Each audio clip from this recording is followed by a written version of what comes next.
السلام علیکم ورحمۃ اللہ تعالی وبرکاتہ۔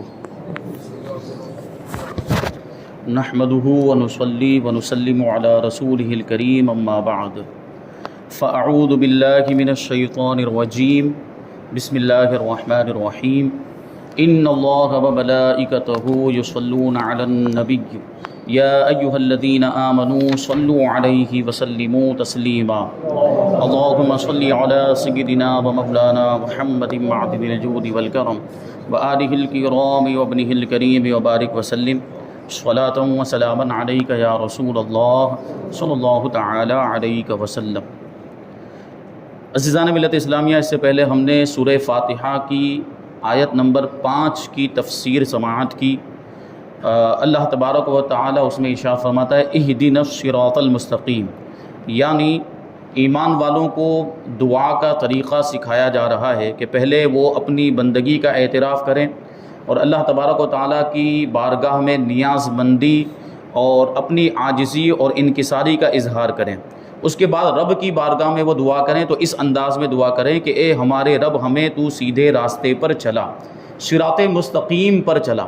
صراط مستقیم کا مطلب سیدھا راستہ، اور اس کی تفسیر اس سے پہلے آ چکی کہ یہ سیدھے راستے سے کیا مراد ہے، تو وہاں پر تو بیان کیا گیا، لیکن خود قرآن کی جو آگے والی آیت سورہ فاتحہ کی، اس میں بھی اس کی وضاحت موجود ہے۔ اللہ تبارک و تعالی ارشاد فرماتا ہے صراط الذین انعمت علیہم غیر المغضوب علیہم ولا الضالین، ان لوگوں کا راستہ جن پر تو نے احسان کیا، جن پر تو نے انعام فرمایا، نہ کہ ان کا راستہ جن پر غضب ہوا اور نہ بہکے ہووں کا۔ یعنی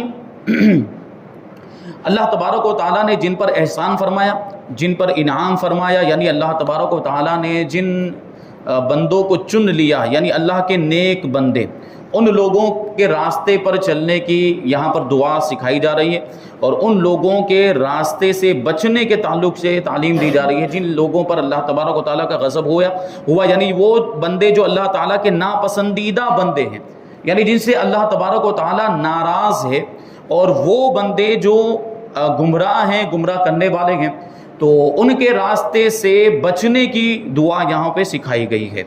تو یہ جو آیا کہ ان لوگوں کا راستہ جن پر تو نے احسان کیا، یہ جملہ اس سے پہلے والی آیت کی تفسیر ہے کہ صراط مستقیم سے مراد ان لوگوں کا راستہ ہے جن پر اللہ تعالیٰ نے احسان اور انعام فرمایا، اور جن لوگوں پر اللہ تعالیٰ نے اپنا فضل و احسان فرمایا ان کے بارے میں خود قرآن مجید کے اندر دوسرے مقام پر اللہ تبارک و تعالیٰ ارشاد فرماتا ہے۔ یہ آیت کریمہ سورہ نساء کی آیت ہے، اور سورہ نساء کی 69 نمبر کی یہ آیت کریمہ اللہ تعالیٰ ارشاد فرماتا ہے وَمَن يُطِعِ اللَّهَ وَالرَّسُولَ فَأُولَٰئِكَ مَعَ الَّذِينَ أَنْعَمَ اللَّهُ عَلَيْهِم مِّنَ النَّبِيِّينَ وَالصِّدِّيقِينَ وَالشُّهَدَاءِ وَالصَّالِحِينَ وَحَسُنَ أُولَٰئِكَ رَفِيقًا۔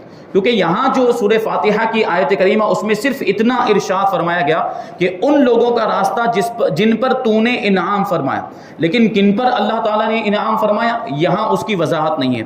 تو اس کی تفسیر اس آیت کریمہ میں ہے، ترجمہ ہے کہ وہ جو اللہ اور اس کے رسول کی اطاعت کرے تو وہ ان لوگوں کے ساتھ ہوں گے جن پر اللہ نے فضل کیا، یعنی انبیاء، صدیقین، شہداء اور صالحین، اور یہ کتنے ہی اچھے ساتھی ہیں۔ تو ان لوگوں کے راستے کے بارے میں بتایا گیا، ظاہر سی بات ہے انبیاء کا راستہ یہ سیدھا راستہ ہے، صالحین کا، صدیقین کا، شہداء کا جو راستہ ہے، یہ بزرگان دین کا جو راستہ ہے، وہی راستہ یہ سیدھا راستہ ہے۔ تو اس آیت کریمہ سے دو باتیں معلوم ہوئی۔ پہلی بات تو یہ معلوم ہوئی کہ جن چیزوں پر بزرگان دین کا عمل رہا ہو وہ صراط مستقیم میں داخل ہے۔ ایک تو وہ چیزیں جو قرآن میں آ گئی، حدیث میں آ گئی، اور جو صحابہ کرام کے عمل سے ثابت، وہ بھی صراط مستقیم میں داخل۔ اس کے علاوہ تابعین، تبع تابعین اور بزرگان دین، اللہ کے نیک بندوں نے، اولیاء کرام نے اگر کوئی طریقہ اپنایا، وہ چیزیں جن پر انہوں نے عمل کیا، تو اگرچہ قرآن میں نہیں، حدیث میں نہیں، لیکن بزرگان دین کا عمل بھی دلیل ہوا کرتا ہے، کیونکہ ان پر اللہ تعالیٰ کا انعام ہوا۔ اللہ کے نیک بندے اولیاء اکرام پر اللہ تبارک و تعالیٰ نے احسان فرمایا اور ان کو اس مرتبے کے لیے چنا، ولایت کے مرتبے کے لیے چن لیا، تو وہ جو عمل کریں گے، کیونکہ اولیاء اکرام کی شان یہ ہوتی ہے کہ اللہ کی نافرمانی کا خیال بھی ان کے ذہن و دماغ میں نہیں آتا، وہ ہمیشہ ہر وقت اللہ کی فرما برداری میں لگے رہتے ہیں، تو ان سے یہ امید ہرگز نہیں کی جا سکتی کہ وہ کوئی ایسا کام کریں گے جو شریعت کے خلاف ہو، اسلام کے خلاف ہو۔ تو وہ جو عمل کرتے ہیں وہ قرآن اور حدیث کے مطابق ہوا کرتا ہے، اور وہ عمل بھی دلیل ہوا کرتا ہے۔ کرتا ہے۔ دوسرے نمبر پر فرماتے ہیں امام فخرالدین رازی رحمۃ اللہ تعالی علیہ فرماتے ہیں کہ بعض مفسرین نے فرمایا کہ اہدنا الصراط المستقیم کے بعد صراط الذین انعمت علیہم کو ذکر کرنا یہ اس بات کی دلیل ہے کہ مرید ہدایت اور مکاشفہ کے مقامات تک اسی صورت میں پہنچ سکتا ہے جب وہ کسی ایسے کامل پیر کی پیروی کرے جو درست راستے کی طرف اس کی رہنمائی کرے، غلطیوں اور گمراہی کی جگہوں سے اسے بچائے، کیونکہ اکثر لوگوں پر نقص غالب ہے، یعنی کمی غالب ہے، کوتاہیاں ہوتی رہتی ہے انسان سے۔ نفس کا معاملہ یہ ہوتا ہے کہ اس کو بہکاتا رہتا ہے، اور ان کی عقلیں حق کو سمجھنے، صحیح اور غلط میں امتیاز کرنے سے قاصر ہیں۔ عام انسانوں کے یہ معاملات ہوتے ہیں کہ عام انسان جن کے پاس علم نہیں ہوتا، جنہوں نے سلوک کی راہیں طے نہیں کی ہوتی، جن کے لیے فیض کا سلسلہ جاری نہیں ہوتا، وہ اپنی عقل سے اگر فیصلہ کرنے لگ جائیں تو بسا اوقات ایسا ہوتا ہے کہ وہ گمراہ ہو جاتے ہیں، کیونکہ جو احکام اسلام شریعت مصطفیٰ کے جو بھی معاملات ہیں ان میں عقل کو کوئی دخل نہیں ہے۔ وہاں پہ ہم عقل کے گھوڑے نہیں دوڑا سکتے، اپنے اندازے سے اٹکل پچو سے فیصلے نہیں کر سکتے کہ یہ حکم ایسا ہونا چاہیے، یہ مسئلہ ایسا ہونا چاہیے۔ ہمیں اپنے اعتبار سے اگر ہم نماز پڑھنے لگ جائیں کہ یہ سمجھ میں آ رہا ہے ہمیں ایسا کرنا چاہیے، ہمیں یہ بات اچھی لگ رہی ہے، جیسے کہ کچھ لوگ اپنے اعتبار سے مسائل بیان کرنے لگ جاتے ہیں، اپنی عقل سے مسائل۔ ابھی ایک مسئلہ میں نے سنا اس سے پہلے کہ جب آدمی رکوع کر لے اور رکوع سے سیدھا کھڑا ہو اور سجدے میں جانے کی باری ہے تو اس کو ایسے سیدھے پہلے بیٹھنا چاہیے پھر سجدے میں جانا چاہیے۔ یہ مسئلہ تو ہم نے پہلی بار سنا، اور یہ کہیں بھی کسی بھی کتاب میں نہیں لکھا۔ ہاں، یہ حکم کتابوں کے اندر موجود ہے کہ رکوع کرنے کے بعد سیدھا کھڑا ہونا چاہیے، پیٹھ سیدھی ہونی چاہیے، جس کو قوما کہا جاتا ہے، اور وہاں پر کم سے کم ایک مرتبہ سبحان اللہ کی مقدار ٹھہرنا چاہیے، پھر رکوع میں جانا چاہیے۔ لیکن وہاں یہ نہیں ہے کہ رکوع میں پہلے سے سیدھے بیٹھنا چاہیے پھر جانا چاہیے۔ تو یہ تو اپنی طرف سے کسی نے مسئلہ بیان کیا، تو جس نے بیان کیا اس پر لازم ہے کہ اس کا حوالہ پیش کرے، اس کی دلیل پیش کرے کہاں سے اس نے بیان کیا ہے۔ ہم نے تو نہیں پڑھا، ہم نے اپنے بزرگوں کے عمل میں بھی یہ طریقہ نہیں دیکھا۔ ہمارے بزرگ بھی عام طور پر جس طریقے سے رکوع سے سجدے میں جاتے ہیں وہی انداز تھا، یہ اس طرح کا انداز ہم نے نہیں دیکھا ہے۔ تو اپنی طرف سے یہ مسائل نہیں بیان کرنے چاہیے، کیونکہ حدیث میں آیا کہ بغیر علم کے فتویٰ دینا حرام ہے۔ علم نہیں اس کے باوجود مسئلہ بیان کر رہا ہے، یہ حرام۔ بہت سے لوگوں کے اس بارے میں ایسا سنا گیا، اپنی طرف سے بہت سے ایسے مسائل بیان کر دیتے ہیں جو شریعت کے خلاف ہوتے ہیں، جو مسئلہ بالکل غلط ہوتا ہے وہ بھی بیان کر دیتے ہیں۔ تو شریعت پر اس طریقے کی جسارت نہیں کرنی چاہیے، یہ بہت بڑی جرأت کی بات ہو جاتی ہے کہ معلوم نہیں اس کے باوجود مسئلہ بیان کر رہا ہے۔ تو یہ حق تو اس کو نہیں نا، جس کو معلوم ہے وہ مسئلہ بیان کرے، جس کو یقینی طور پر معلوم کہ یہ مسئلہ اسی طریقے سے وہ بیان کرے۔ تو اسی وجہ سے کہتے ہیں کہ آدمی صحیح غلط کا فیصلہ نہیں کر پاتا تو اس کو اپنی عقل کے گھوڑے نہیں دوڑانے چاہیے، اس کو ایسے شیخ کامل اور کامل انسان کا ہونا اس کے لیے ضروری ہے جس کی ناقص شخص پیروی کرے، تاکہ یہاں تک کہ اس کامل شخص کی عقل کے نور سے اس ناقص مطلب ادھورا شخص، اس ناقص شخص کی عقل بھی مضبوط ہو جائے، تو اس صورت میں وہ سعادتوں کے درجات اور کمال کی بلندیوں تک پہنچ سکتا ہے۔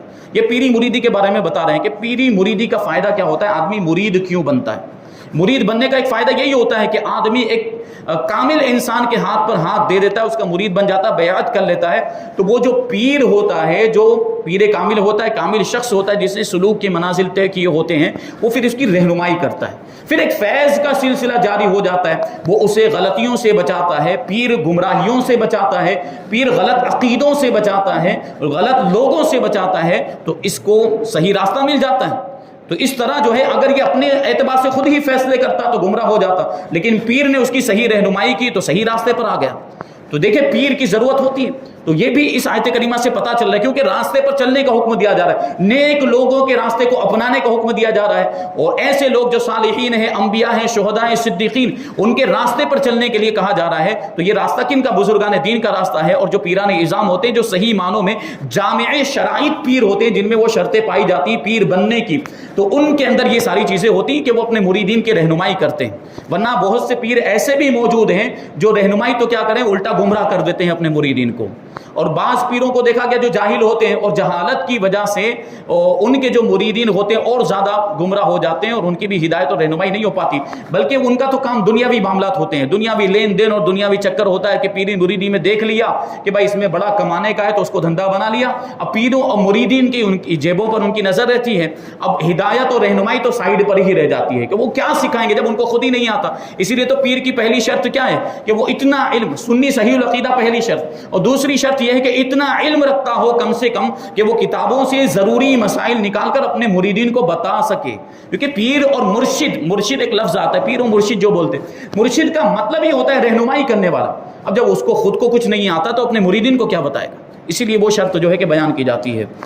آگے ہے کہ نہ کہ ان کا راستہ جن پر غضب ہوا، نہ بہکے ہوئوں کا راستہ جن پر اللہ تعالیٰ نے غضب فرمایا، ان سے مراد یہودی ہیں، اور بہکے ہوئے سے مراد عیسائی ہیں، یعنی عیسائیوں کے طریقے پر ہمیں عمل نہیں کرنا، یہودیوں کے طریقوں پر بھی ہمیں نہیں چلنا۔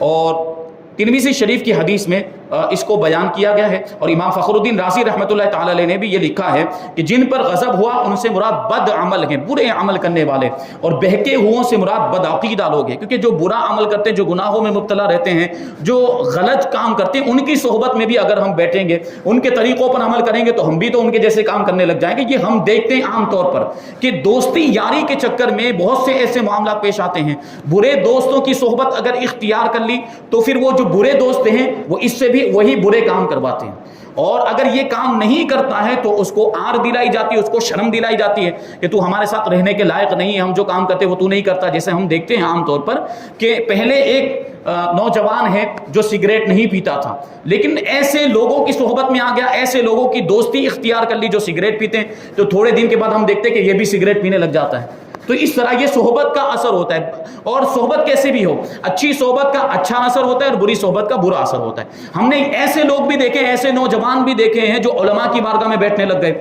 جو مفتیان کرام کی بارگاہ میں بیٹھنے لگ گئے، تو پھر ان کی زندگی میں تبدیلی ویسی آئی، انہوں نے پھر گناہوں کو چھوڑ دیا، غلط کاموں کو چھوڑ دیا اور اچھے کام کرنے لگ گئے۔ تو صحبت کا اثر ہوتا ہے، اچھی صحبت کا اچھا اثر، بری صحبت کا برا اثر۔ اگر برے لوگوں کے ساتھ بیٹھیں گے تو ہم بھی برے بن جائیں گے۔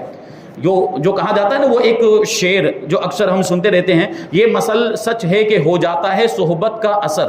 مثل مطلب کہاوت، یہ مثل سچ ہے کہ ہو جاتا ہے صحبت کا اثر، آدمی کا در و دیوار بدل جاتے ہیں۔ تو ان کی صحبت میں نہیں بیٹھنا چاہیے، اور بد عقیدہ لوگوں سے تو اور زیادہ بچنا چاہیے کہ اگر کسی بد عمل کے ساتھ بیٹھیں گے تو ہمارا عمل خراب ہوگا، لیکن کسی بد عقیدہ کے ساتھ بیٹھیں گے تو ہمارا عقیدہ خراب ہو جائے گا۔ ہم نے ایسے لوگوں کے بارے میں بھی سنا کہ ان کی دوستی یاری بد مذہبوں کے ساتھ تھی، وہابیوں کے ساتھ تھی، ان کے ساتھ اٹھتے بیٹھتے تھے، اور ایک وقت وہ آیا کہ وہ خود بھی وہابی ہو گئے، وہ خود بھی جماعتی ہو گئے۔ کیا یہ کس وجہ سے ہوا؟ ان کی صحبت میں بیٹھنے کی وجہ سے ہوا، ان کے ساتھ اٹھنے بیٹھنے اور ان کے ساتھ دوستی یاری میل جول کی وجہ سے یہ ہوا۔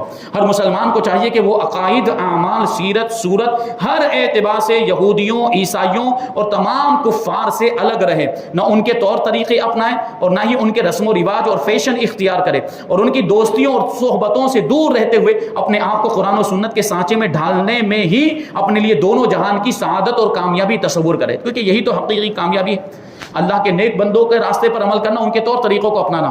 گمراہوں سے ہمیں کیا لینا دینا، یہود و نصارہ سے اور مشرکین کفار سے ہمیں کیا لینا دینا، جب ہمارے پاس ہمارا اسلام موجود ہے جو سب سے بہترین مذہب ہے، اور اسلام کے اندر کسی چیز کی کمی نہیں ہے۔ اسلام زندگی کے ہر موڑ پر ہماری رہنمائی کرتا ہے، ہمیں احکام عطا فرماتا ہے، ایسے کرنا ایسے نہیں کرنا، تو پھر ہمیں دوسروں کے طریقوں پر عمل کرنے کی کیا ضرورت، ہمیں غیروں کے رسم و رواج کو اپنانے کی کیا ضرورت؟ جب ہمیں اسلام نے ہمارے اسلامی طریقے دیے ہیں تو پھر دوسروں کے طریقوں کو کیوں ہم اپنائیں؟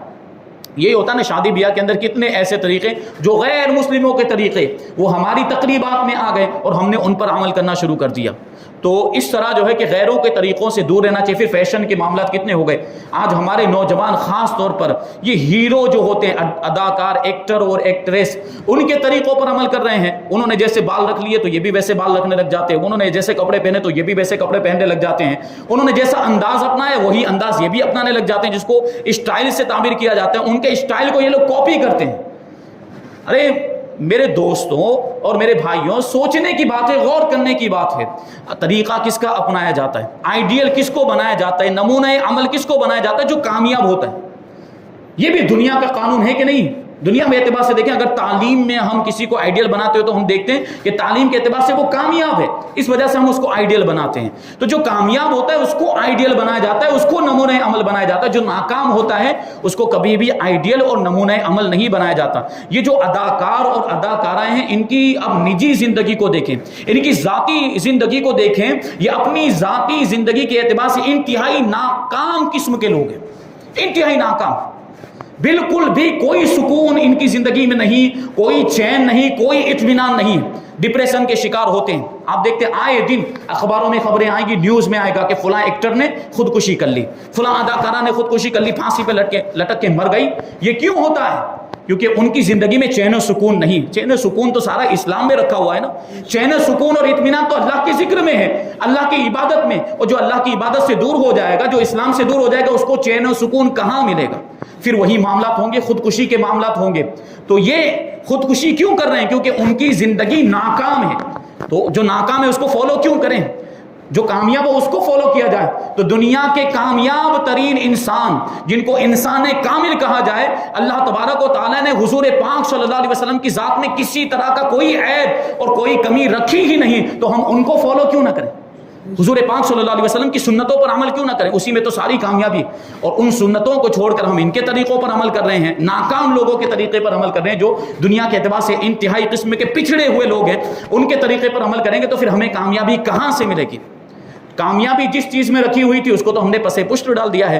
ہمیں اسلام کے طور طریقے اللہ تبارک و تعالیٰ نے ہمیں عطا فرمائے تھے، اتنے بہترین طریقے، حضور پاک صلی اللہ علیہ وسلم کی سنتیں ہمارے سامنے، ان پر ہم عمل نہیں کر رہے ہیں تو ہم کیسے کامیاب ہو سکتے ہیں؟ کامیابی چاہتے ہیں تو آج بھی ہمیں اسلام کے دامن میں آنا ہوگا، بانی اسلام کے دامن سے وابستہ ہونا ہوگا، تو آج بھی کامیابی ہمارے قدم چومے گی۔ تو یہ چیز بیان کی گئی یہاں پر۔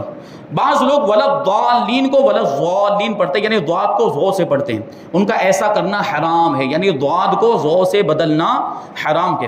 ابھی ہم ایک جگہ پر گئے، وہاں پر معاملہ یہ تھا کہ سنیوں کی آبادی تو ہے لیکن سنیوں کی ایک بھی مسجد نہیں، وہابیوں کی وہاں پر مسجد موجود ہے اور اس کی وجہ سے بڑے معاملات ہیں۔ کچھ لوگ تو مسجد نہ ہونے کی وجہ سے، ہماری مسجد نہ ہونے کی وجہ سے ان کی مسجد میں جانے لگ گئے اور پلپلے ہو گئے، بعض لوگ تو پکے ہو گئے ان کے اندر۔ اور ان لوگوں نے بھی بڑی کوششیں کی، ان لوگوں کا معاملہ یہی رہتا ہے کہ اپنے مسئلوں کو وہ جو ہے کہ گمراہیت کو پھیلانے لگ جاتے ہیں، ہر مقام پر ہر موقع پر کوئی بھی موقع نہیں چھوڑتے۔